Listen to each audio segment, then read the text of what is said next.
The nature of friendship. A homeless man wakes up next to a garbage disposal near a parking lot in a city.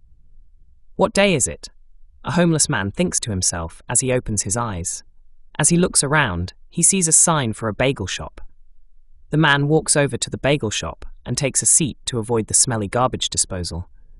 The homeless man looks at his dirty suit and sees holes in the elbow areas and stains on the chest area of his dress shirt. The homeless man searches his pants and finds just enough money to buy a plain bagel. As the homeless man gathers himself to leave the bagel shop and tries to put the bagel inside his tattered backpack, the bagel falls through the bottom of his bag. As the homeless man picks up the bagel from the ground, a group of businessmen enter the bagel shop. That was a pretty rough quarter. Looks like we might finally get a chance to fire Kevin. One of the businessmen sneers to his associates. Let's fire him before the end of the year so we can take his bonus, one of the other businessmen remarks.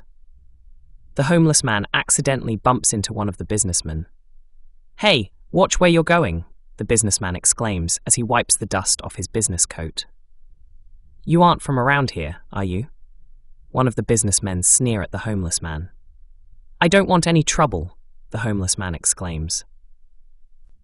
A group of young people are singing worship songs in the coffee shop across the street of the bagel shop when one of the young people sees the businessmen escalating their threats against the homeless man. The worship leader runs from the coffee shop and enters the bagel shop to confront the businessmen. Leave him alone, the worship leader exclaims. Why should we? Are you going to stop us? The businessmen ask. The worship leader puts down his guitar and stands in front of the homeless man. The businessmen begin to beat the worship leader up. As the worship leader curls to the ground and begins to bleed, he gives the homeless man his necklace that the other worshippers have. Keep this in remembrance of me, the worship leader tells the homeless man. The homeless man breaks down crying as a local police officer near the bagel shop arrives to scare away the businessmen and find the dead body of the worship leader.